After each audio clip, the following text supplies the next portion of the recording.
Hola, muy buenas noches, América Latina. Bienvenidos aquí a las noticias en DW Deutsche Welle. Los saludamos desde Berlín, Alemania. Yo soy Pía Castro. En el día 16 de la invasión, las fuerzas rusas han intensificado sus bombardeos en toda Ucrania, apuntando a áreas del oeste del país. Rusia acerca sus bombardeos a la frontera con Polonia. Los detalles. Rusia ataca en el oeste de Ucrania y se acerca al territorio de la Unión Europea y la OTAN. Las fuerzas de Putin bombardean, por ejemplo, la ciudad de Lunsk, a 87 kilómetros de Polonia. Las luchas se mueven cada vez más hacia Occidente. Joe Biden advierte que un ataque de Rusia en territorio de la OTAN conduciría a una tercera guerra mundial. Estados Unidos anuncia también más sanciones y pretende excluir a Rusia del comercio internacional. Y la Unión Europea ha advertido también este viernes a Rusia con sanciones masivas si continúa su ofensiva en Ucrania en respuesta al llamado de hacer más del presidente ucraniano Zelensky, que vio rechazada su solicitud de adhesión express al bloque comunitario.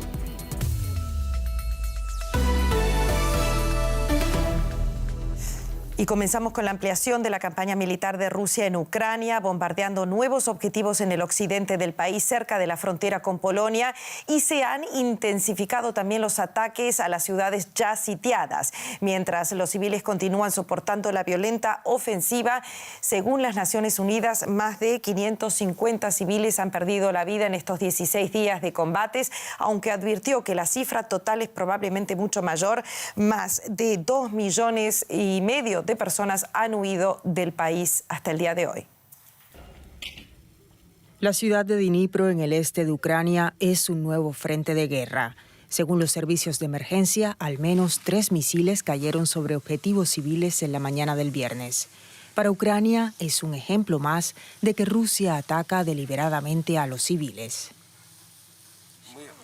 Vemos más destrucción de las infraestructuras civiles, el asesinato de ucranianos por parte de un Estado terrorista, la Federación Rusa. Rusia también bombardeó Lutsk e Ivano-Frankivsk, 2 ciudades alejadas de los frentes de batalla. El Kremlin anunció unilateralmente la creación de corredores humanitarios para las ciudades de Mariupol, Kharkov, Chernigov y Sumy. Los primeros civiles que lograron escapar de Sumy por uno de estos corredores llegaron a Leópolis, en el oeste del país. Vi aviones volar sobre nosotros y bombardear nuestra calle varias veces. Fue horrible. Agarraba a los niños y nos escondíamos. Bombardearon nuestras calles, nuestros edificios, nuestros hogares. Una de las bombas mató a 22 personas. 3 de ellas eran niños. En las afueras de Kiev, las fuerzas ucranianas continúan combatiendo con el ejército ruso. El gobierno ucraniano afirma haber detenido la ofensiva contra la ciudad. El presidente Volodymyr Zelensky se mostraba desafiante. Es imposible decir cuántos días tardaremos en liberar la tierra ucraniana, pero podemos asegurar que lo lograremos porque lo deseamos. Ya hemos alcanzado un punto de inflexión estratégico. Avanzamos hacia nuestro objetivo, hacia la victoria. En el centro de Kiev, las sirenas antiaéreas sonaron de nuevo. El ejército ruso está cerca. La batalla de Kiev será decisiva para el desenlace de la guerra. Nuevas reacciones de Estados Unidos con palabras más que claras y una advertencia directa del presidente. Joe Biden ha advertido este viernes que un ataque de Rusia en territorio de la OTAN conduciría a una tercera guerra mundial. Lo ha dicho esta tarde en Filadelfia después de anunciar nuevas sanciones contra los rusos. También habló de que Rusia pagará un precio muy alto si decide utilizar armas nucleares. El presidente de Estados Unidos también dijo que el país y sus aliados decidieron excluir a Rusia del estatus comercial de nación más favorecida. Esto abre la puerta a la imposición, por ejemplo, de aranceles aduaneros punitivos contra Moscú. Washington impondrá además también sanciones adicionales a miembros del Parlamento ruso y prohibirá la importación de productos de lujo. Y para un poco analizar estas reacciones que nos llegan de Estados Unidos, hablamos con José Díaz Briceño, que está allí en Washington. ¿Qué tal? Muy buenas noches. Es un poco fuerte escuchar al presidente de Estados Unidos nombrar una tercera guerra mundial. ¿Esto se interpreta como preocupación o como advertencia directa a Putin? ¿Qué hay detrás de esta declaración? Sí, son sombrías palabras del presidente Biden al advertir que esta potencial tercera guerra mundial de Rusia atacar o entrar en conflicto en territorio de la OTAN pudiera ocurrir. Y sin embargo hay que decir que la administración Biden ha sido sumamente consistente con este mensaje desde aún al inicio de la guerra con Ucrania, pero de la guerra de Rusia en Ucrania. Y hay que decir, sin embargo, que también responde a cuestiones internas de Estados Unidos esta posición. Pues en estos momentos solo alrededor de 40% de los estadounidenses, de acuerdo con la más reciente encuesta de la revista Fortune, estaría dispuesto a enviar tropas estadounidenses a Ucrania. Y la estrategia de las sanciones comerciales es apoyada mayoritariamente por el público estadounidense, con más de 70% de ellos asegurando que es la vía correcta. La atención de la nación en Estados Unidos también está sumamente enfocada en el conflicto entre Ucrania y Rusia, y sin embargo el presidente Biden también advirtió sobre la posibilidad de que Rusia pudiera utilizar estas armas biológicas, a lo que también pintó una línea roja. ¿Qué escenarios se barajan entonces en Washington sobre lo que pueda llegar a ser Putin, José? En estos momentos la incertidumbre reina todavía entre los analistas en Washington. Algunas personas como Stephen Pfeiffer de la Brookings Institution han asegurado que quizá el objetivo de Putin, ante lo difícil que ha resultado la avanzada bélica por parte del ejército ruso, es únicamente hacerse de una parte de Ucrania y no en su totalidad. Otros analistas creen que el interés del gobierno ruso de colocar un gobierno marioneta en Kiev sigue estando presente.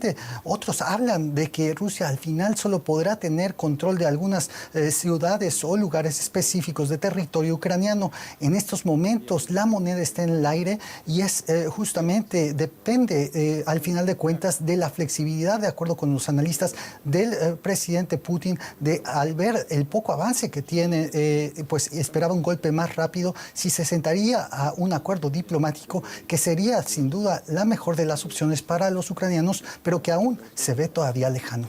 Los diferentes escenarios que se barajan en Washington. Gracias, José Díaz Briceño, por este análisis. Y volvemos rápido a Europa, porque tras 2 días de cumbre en Versalles, en Francia, los líderes de la Unión Europea han acordado enviar más ayuda militar a Ucrania. Además, el bloque anunció un 4º paquete de sanciones contra Rusia. Entre estas medidas se cuenta la prohibición de exportar bienes de lujo al país. Los socios comunitarios descartaron la incorporación de Ucrania al bloque al mismo tiempo por la vía rápida, pero se mostraron unidos en su condena a la invasión rusa. La presidenta de la Comisión Europea, von der Leyen, ha reafirmado la iniciativa de reducir la dependencia europea de la energía rusa. En estos momentos, Europa necesita el 40% de la energía rusa. También dijo que buscarán gravar las ganancias extraordinarias de las empresas energéticas para frenar el aumento de los costos del combustible. Esta crisis nos obliga a hacer frente a nuestras responsabilidades en una nueva realidad. En primer lugar, a nuestro deber de garantizar un suministro de energía fiable, seguro y asequible a los consumidores europeos. A medio plazo, esto significa dejar de depender del gas ruso, diversificando el suministro e invirtiendo grandes cantidades en energías renovables. Ya lo escuchábamos, más ayuda militar, más sanciones y la reiterada exigencia a Rusia de poner fin de forma inmediata a la invasión de Ucrania.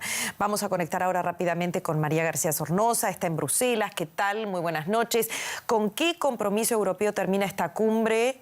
Hoy el presidente ucraniano Zelensky pedía más ayuda por parte de la Unión Europea y la entrada rápida al bloque. Sí, Pía, dos mensajes principales salen de esta cumbre que ha durado 2 días en Versalles. Primero, la Unión Europea ya le pone fecha a poner fin a esa dependencia energética con Rusia. Será en 2027. Y también anuncia que doblará sus fondos para financiar armas a Ucrania. Serán 1.000 millones de euros los que los europeos inviertan en las próximas semanas y meses para financiar ese envío de material bélico al ejército ucraniano. Sin embargo, el propio presidente ucraniano Volodymyr Zelensky ha dicho que todo ello no es suficiente, que la Unión Europea debería hacer mucho más para ayudarlos y todo ello se produce con un deterioro sobre el terreno. Ursula von der Leyen ha dicho que Putin no se está sentando de buena fe y de forma seria a la mesa de negociación. Dice que está atacando a civiles de forma indiscriminada y bombardeando de forma cínica esos corredores humanitarios. Por eso, más allá de la cumbre, el gran anuncio ha llegado pocas horas después por parte de la presidenta de la Comisión Europea. Anuncia un cuarto paquete de sanciones que entrará en vigor tan pronto como mañana y que incluye importantes novedades. Amplía la lista a oligarcas, también incluye la prohibición de exportar hierro y acero ruso y también le prohíbe a los ciudadanos rusos comprar materiales de lujo. En todo caso, aunque el tono, las sanciones aumentan, en Bruselas siguen insistiendo en que la única vía es la diplomática y el propio Macron y Scholz hablarán en las próximas horas de nuevo y por segunda vez en los últimos días con Vladimir Putin. María, sabemos que Europa es lenta, Europa es complicada, los procedimientos son sumamente trabajosos, pero quizás para entender un poco lo que es, cómo funciona Europa fuera de Europa, porque Bruselas ha cerrado la puerta de ingreso a Ucrania a la Unión Europea. Contanos, explícanos cómo pudo pasar esto y por qué. Sí, amigos ucranianos, sois parte de la familia europea. Es el mensaje que sale de esta cumbre europea, pero son solo palabras, son declaraciones de intenciones, porque lo cierto es que la Unión Europea da portazo a esa petición desesperada casi de Ucrania que pide que le acepte que sea el miembro número 28 de la Unión Europea. Lo hace para decepción de Ucrania, pero también de muchos países que aquí, sobre todo el este, los bálticos, piden a la Unión Europea más valentía y más creatividad.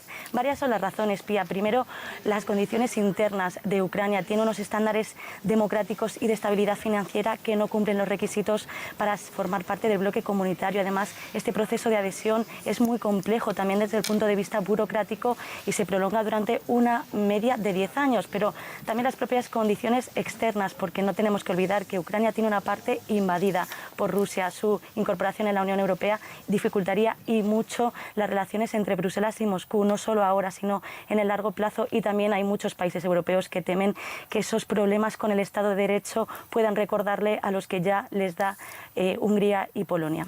María, gracias por este análisis desde Bruselas. Gracias, Pía. Bueno, vamos a hablar ahora de un encuentro que ha causado preocupación. El presidente Vladimir Putin recibió este viernes en Moscú a su homólogo bielorruso Alexander Lukashenko para debatir la situación de la región y aumentar la cooperación militar.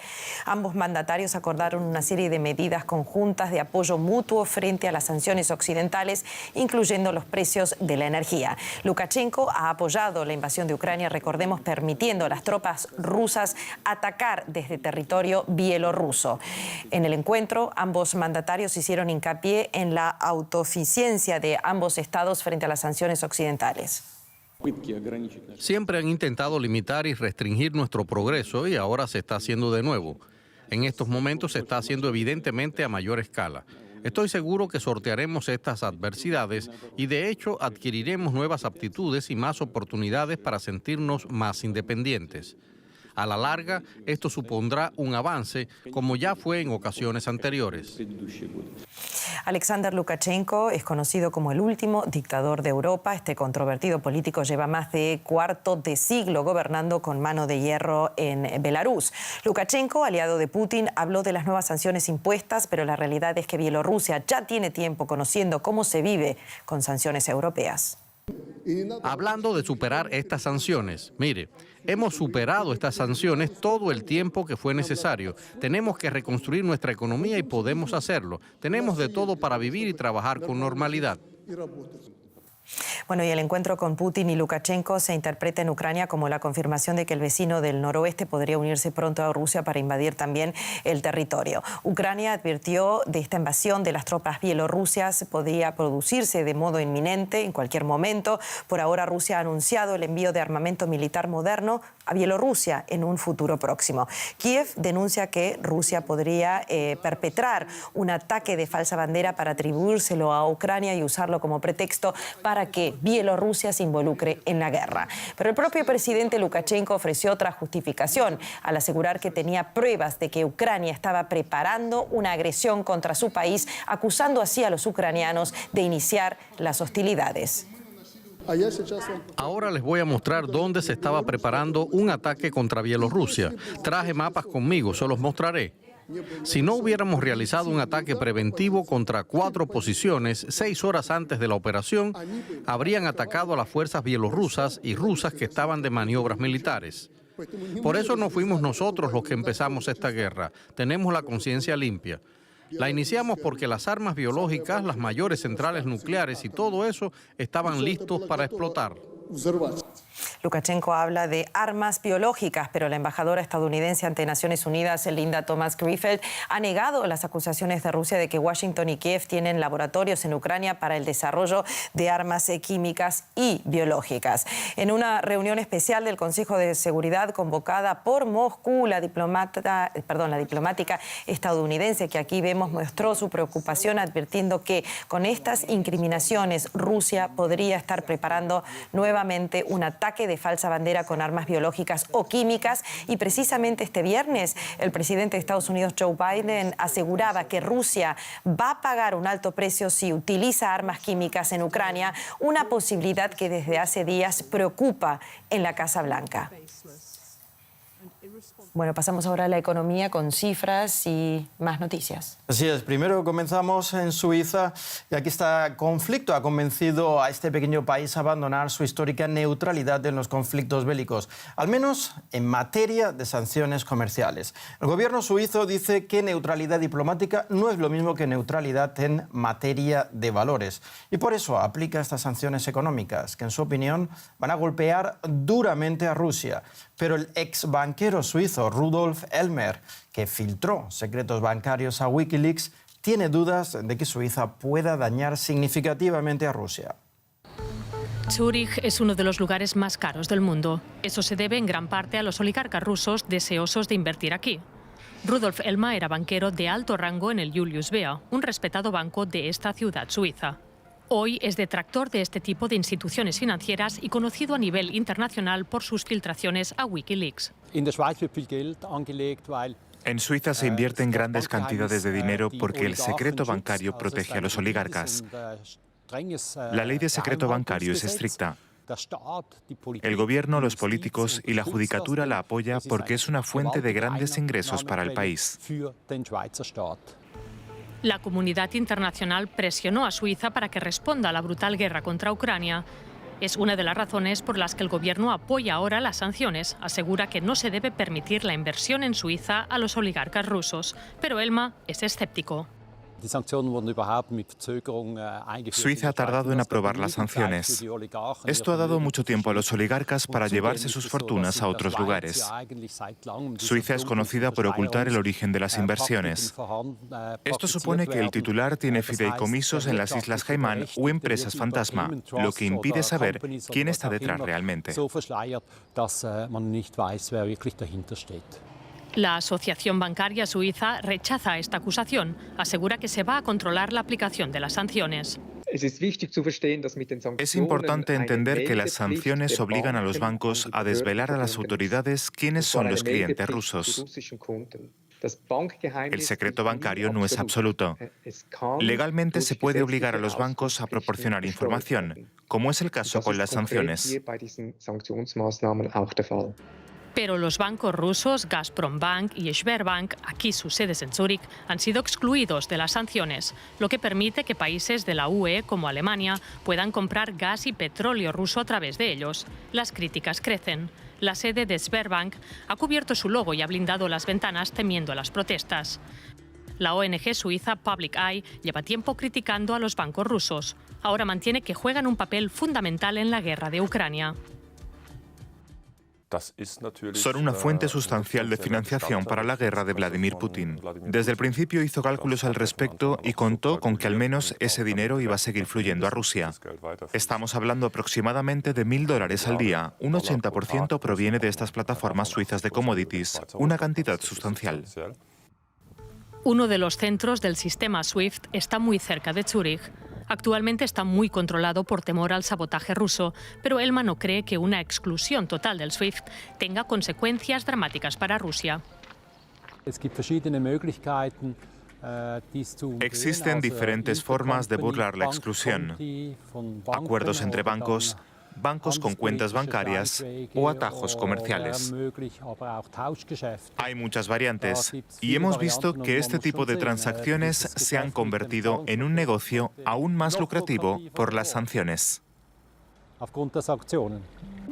Rudolf Elma vive recluido en un lugar próximo a Zúrich. No ha parado de criticar a las autoridades e instituciones financieras rusas. Exige unas leyes estrictas capaces de controlar las instituciones bancarias y afirma que no ha visto voluntad en el gobierno para tomar medidas. Y el G7 ha acordado tomar medidas para que Rusia no tenga acceso a financiación por parte de instituciones multilaterales como el FMI, el Banco Mundial y el Banco Europeo para Reconstrucción de Desarrollo. Además, se revocará el estatus de socio comercial preferente a Rusia por varios países del G7, lo que significará la subida de aranceles a productos rusos. En Estados Unidos, el presidente Joe Biden ha anunciado ya prohibiciones de importaciones de Rusia específicas, como el vodka. Ana Nieto, ¿a qué cierra sus puertas Estados Unidos desde hoy? Pues por orden ejecutiva del presidente se prohíbe la importación de pescado, de diamantes y, como dices, de vodka. Esto va a privar de unos 1.000 millones de dólares anuales de ingresos por exportaciones a Rusia. Y Estados Unidos no se queda sin vodka porque se trae de otros países y también se produce localmente. Pero también esta orden prohíbe las exportaciones de productos de lujo a Rusia, como por ejemplo puedan ser relojes o joyas, incluso coches. Tampoco se va a poder mandar dinero, el billete del dólar a Rusia, ni al gobierno ruso ni a nadie que esté ahora mismo en Rusia. La orden ejecutiva deja además la puerta abierta para que se añadan otros productos prohibidos para el comercio entre ambos países. El presidente no puede cambiar el estatus de socio comercial preferente que tiene con Rusia en estos momentos, pero el Congreso lo va a hacer. Lo tiene que aprobar el Congreso y probablemente lo haga la semana que viene. Con todo, la medida no es de tanta profundidad como pueda ser para otros países porque las relaciones comerciales de ambos son bastante débiles. Y brevemente, mientras el Congreso de Estados Unidos también ha aprobado más ayudas a Ucrania. ¿Qué contiene este paquete de ayuda? Pues esta ayuda a Ucrania se contiene dentro de una ley de financiación del Estado y en concreto para Ucrania se trata de 13.600 millones de dólares.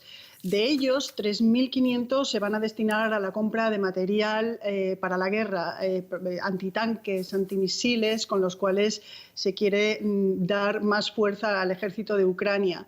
También hay 3.000 millones de dólares que se destinan a las tropas que hay en Europa en el marco de la OTAN.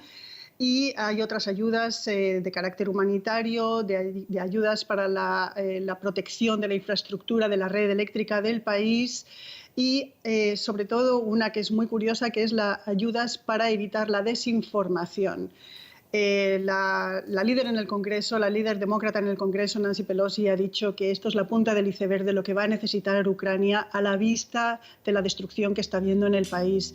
Y una cosa que es importante, Paco, es que los dos partidos que hay en Estados Unidos, el Partido Republicano y el Demócrata, no están de acuerdo jamás, nunca en nada en estos últimos años. Y, sin embargo, en todo lo referente a la ayuda a Ucrania hay un consenso total. Gracias, Ana Nieto, desde Nueva York. Gracias. Dejamos ahora de lado la economía, pero seguimos hablando de este conflicto. Donde también se necesita consenso total en Europa. En los 16 días transcurridos desde el inicio de esta guerra, las Naciones Unidas dice que más de 2,5 millones de ucranianos han huido del país, casi la mitad a Polonia. Veamos cómo es la situación en Przemyśl, cerca de la frontera con Ucrania. El tren llega a Polonia. Atrás queda por fin la guerra. Cientos de mujeres y niños se bajan de los vagones en el andén número 5 de la estación de Przemyśl. Olga y sus 2 hijos llevaban viajando 3 largos días con sus heladas noches. Están agotados, pero contentos de recibir ayuda. Su casa en Kharkov fue destruida en un ataque aéreo ruso. Siguieron bombardeándonos, no pararon. Tuvimos que refugiarnos en un búnker. Estuvimos días atrapados allí. Fue entonces que decidimos huir. Fue horrible. Los niños no dejaban de llorar. Tratamos de consolarlos y tratábamos de guardar la calma, pero estábamos muy nerviosas. Nos muestran fotos de Kharkov, una ciudad en ruinas. Sus maridos aún siguen allí porque no se les permite salir del país. El pequeño Vanya, de 4 años, no entiende por qué. Extraño a mi papá. Viajamos mucho tiempo en tren. Mucho, mucho, mucho. En la estación, cientos de voluntarios les dan a los recién llegados comida, agua, ropa, tarjetas SIM e información. Y es que, al igual que Olga, muchos no saben qué hacer ahora o a dónde ir. El alcalde de la ciudad, Wojciech Bakun, coordina la ayuda humanitaria. Desde que comenzó la guerra, dice que no ha podido dormir más de 4 horas al día. Le enorgullece que su ciudad presta ayuda, pero está preocupado. No sabe cuánto tiempo podrán seguir así. Somos el ayuntamiento y no una organización humanitaria. No podemos hacer esto por tiempo indefinido. Por eso intentamos hablar con algunas organizaciones para que nos ayuden durante un periodo más largo. Dice que lo más urgente ahora es reubicar a los refugiados en otras ciudades. Olga ha decidido continuar su viaje a Varsovia. Antes de partir, deja un mensaje a todos los estados de la OTAN. Quiero decirles que impongan una zona de exclusión aérea porque nuestras familias siguen allí. Mis padres, mi hermano, nuestros maridos están allí. Quiero que mi familia sobreviva. Quiero que cesen los bombardeos. Una vez en Varsovia, Olga piensa llamar a su marido y a sus padres. Aún le faltan las fuerzas para hacerlo. Teme que no respondan. Bueno, vamos ahora con un resumen de última hora de lo que está sucediendo en Ucrania. El presidente de Estados Unidos, Joe Biden, ha advertido este viernes que un ataque de Rusia en territorio de la OTAN conduciría a una tercera guerra mundial. Poco antes, Biden también anunciaba que Estados Unidos y sus aliados han decidido excluir a Rusia del llamado estatus comercial de nación más favorecida, lo que abre la puerta a la imposición de aranceles aduaneros punitivos contra Moscú. La Unión Europea eleva a 1.000 millones el presupuesto para la compra de armas para Ucrania y anuncia un 4º paquete de sanciones contra Rusia.